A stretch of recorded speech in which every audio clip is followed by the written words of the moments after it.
In March of 2025, a clock ran out on one of the most important software licenses in the world. Microsoft's contract to supply Windows to Huawei expired. And because of sanctions the United States government had imposed years earlier, Microsoft was legally blocked from renewing it without special government clearance. That clearance never came. So, the laptops Huawei had been selling with Windows for years were gone. The next machine would have to run something else. Something China built itself.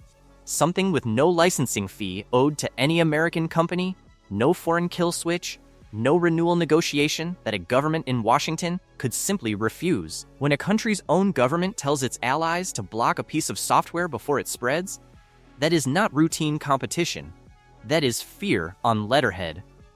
Here is how a company that lost everything built the one operating system Washington panicked about. Huawei was, in 2019, one of the most powerful technology companies on the planet. Its networking equipment ran mobile infrastructure across dozens of countries. For a brief period, it was the single largest smartphone manufacturer in the world by unit sales. Then, the United States placed it on the Entity List.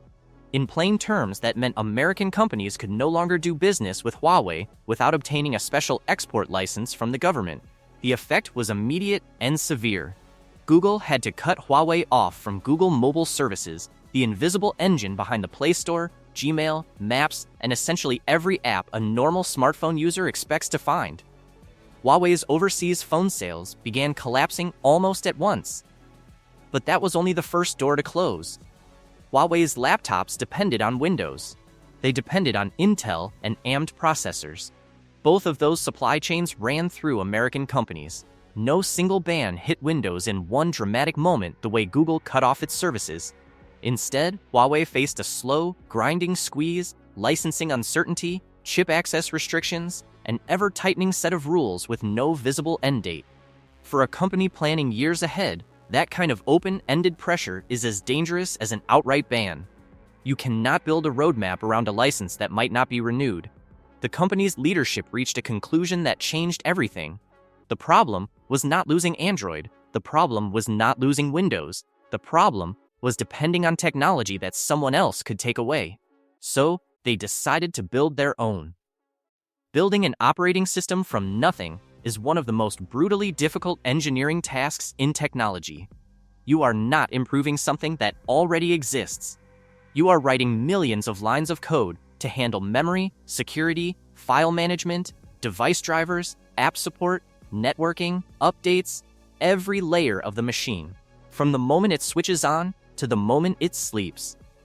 That is why almost nobody does it. Even companies with thousands of engineers usually improve an existing system rather than construct one from the floor up. Huawei chose the harder path. The project had started quietly in 2012, years before the sanctions arrived, which tells you that someone inside that company understood the risk before the rest of the world did. When HarmonyOS made its public debut in August of 2019, it appeared on a smart TV, not a phone, not a laptop. Critics looked at the code and found large sections still running on Android's open-source foundation underneath. They called it a rebrand, a political gesture dressed as a product. They were looking at version 1 of a project that was never meant to stop at version 1. Over the next 5 years, Huawei's engineers stripped out every line of Android code, replacing it piece by piece with software built entirely in-house. Chinese state media gave the philosophy a name, Xinchuang, which roughly translates as Information Technology Application Innovation, though the meaning behind it is blunter than that. Own every layer of your own technology instead of renting it from someone else. That rebuild crossed its finish line in 2024 with the release of HarmonyOS Next. This is the version that changes the conversation. HarmonyOS Next contains zero Android open source code. Nothing borrowed, nothing licensed, nothing that depends on a foreign company choosing to keep the lights on. It runs on phones, tablets, smartwatches, televisions, laptops, and cars, all under one unified platform instead of 5 separate systems. The native app count on the phone side reached 10,000 in September of 2024, crossed 20,000 by January of 2025, and surpassed 300,000 by November of 2025. That is not a prototype. That is a functioning ecosystem with momentum. And momentum on phones turned out to be the setup for something much larger. By May of 2025, Huawei's HarmonyOS powered smartphones had already overtaken Apple in China, 19% market share against Apple's 17%. The company that was supposed to be finished had come back and beaten the most valuable consumer electronics brand on Earth on its own home turf. That proved the platform worked at scale. The next question was whether it could move off the phone entirely onto the device that Windows had owned for nearly 4 decades without a serious challenger. On May 19th of 2025, Huawei held a launch event in Chengdu. The device on stage was the MateBook Pro, a laptop running no Windows, no Linux, nothing borrowed from any American software stack. It ran HarmonyOS 5 on a Huawei-built Kirin X90 processor, a 10-core chip designed entirely in-house. Users who needed Windows for specific applications could run it through a virtual machine called OSASI, a compatibility bridge, not a dependency. The operating system itself owed nothing to Microsoft. At launch, the HarmonyOS PC ecosystem included over 150 native PC applications, over 2,000 universal apps, and compatibility with more than 1,000 external devices across 20 categories: keyboards, monitors, printers, scanners. WPS Office, a fully functional alternative to Microsoft Office, was included at no charge. Not a trial, not a subscription, free, no invoice to Redmond. No annual renewal at terms Microsoft sets, no contract that Washington can quietly refuse to extend. That is the version of free that matters when you are a government that watched Huawei's phone business get cut off in a single executive decision. Within months, the numbers started moving. By September of 2025, market research from the German firm GfK showed HarmonyOS PCs holding 70% market share in China's high-end laptop segment. That is a narrow slice of the overall market. Windows still held over 80% of China's total PC installed base, but the direction of travel was unmistakable. And then, in January of 2026, HarmonyOS PC version 1.0 received something no other operating system had ever received from China's Information and Security Evaluation Center, Level 2 security certification, the highest tier awarded. The first PC operating system to break through Level 1. That certification is not a marketing badge. It is the formal signal that Chinese government agencies, financial institutions, and critical infrastructure operators can deploy this system in sensitive environments. The door to government procurement just opened wide. Here is the policy engine running underneath all of this, and this is the part that should make every Windows user paying attention uncomfortable. In December of 2023, China's Ministry of Finance and Ministry of Industry and Information Technology published new procurement guidelines. Enforced from March of 2024 onward, reported by the Financial Times and confirmed by Reuters, government agencies above the township level are required to purchase computers running processors and operating systems deemed safe and reliable, meaning Chinese, made, Intel, and AMD are off the approved list. Microsoft Windows is off the approved list. Foreign database software is off the approved list. Some leeway remained for non-strategic commercial sectors, but government offices, military installations, and critical infrastructure had no exemption. The China Information Technology Security Evaluation Center published 18 approved processors, all from domestic companies. Huawei and the state-backed chip group Fidium are both on that list. This is not a suggestion. It is procurement law. Think about what that means in scale. China was Intel's largest market in 2023, accounting for 27% of Intel's $54 billion in annual sales.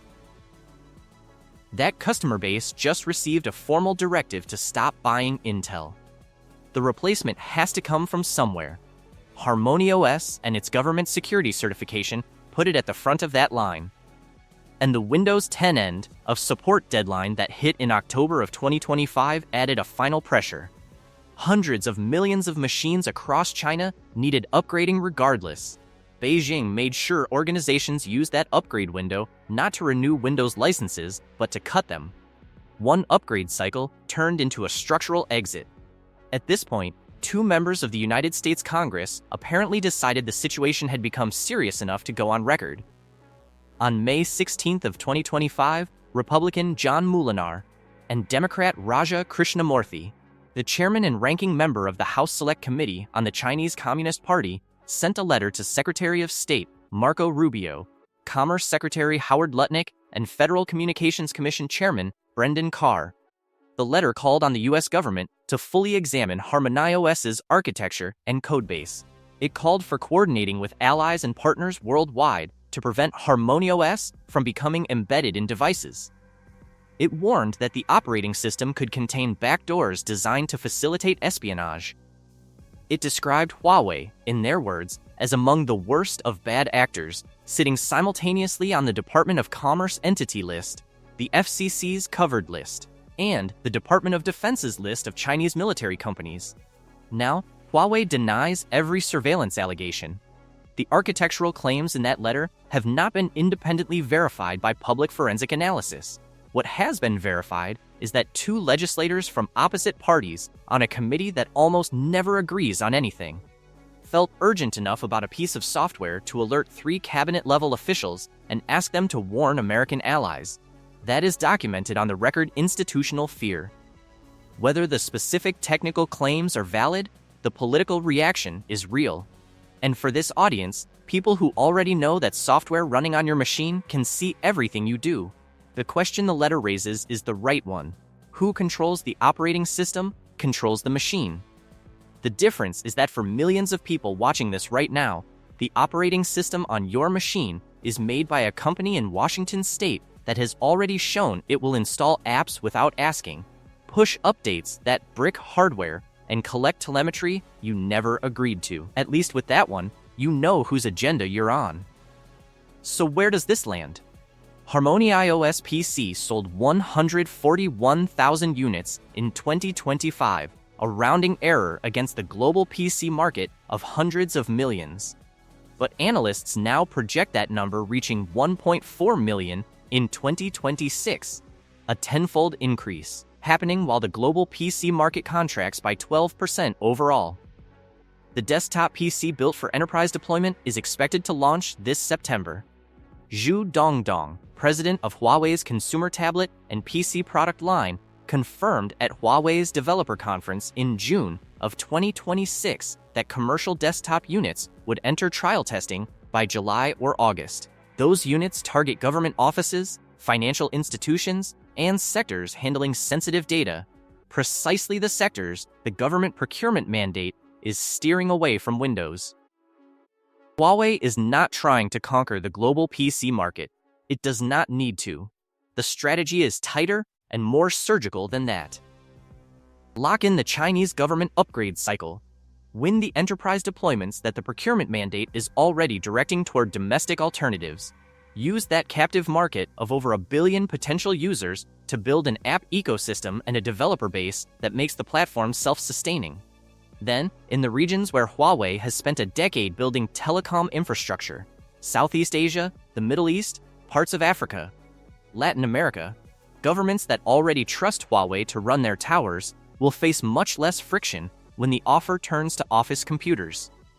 Whoever builds the network tends to shape what runs on top of it. Huawei built a lot of networks. The sanctions that were supposed to cripple Huawei forced it to build an operating system. The Windows license expiry that was supposed to strand it forced it to ship that operating system on laptops. The procurement mandates that were supposed to be domestic policy became the largest government-backed deployment of a non-Windows PC system since Windows became the global standard. And now the country that imposed all of those restrictions is sending urgent letters to its allies asking them to contain the result. The pattern held every single time. Restrict the chip supply, and they build their own chip. Expire the Windows license, and they ship their own OS. Close the Android door, and they write 300,000 native apps. Windows still dominates global computing by an enormous margin. Nothing changes that overnight. But the same slow, patient, government-backed pressure that already flipped China's smartphone market away from Apple is now running against Windows in that same territory, with a security certification, a procurement mandate, and a September desktop launch. If you have been paying attention to how Microsoft has treated you over the last few years, the forced updates, the silent installs, the ads in the start menu, the data collection you never opted into, then you already understand why a government would look at an operating system that costs nothing, answers to no foreign company, and cannot be revoked by a decision made on another continent, and decide that trade looks worth making. The question now is how many governments come to the same conclusion? Drop your answer in the comments.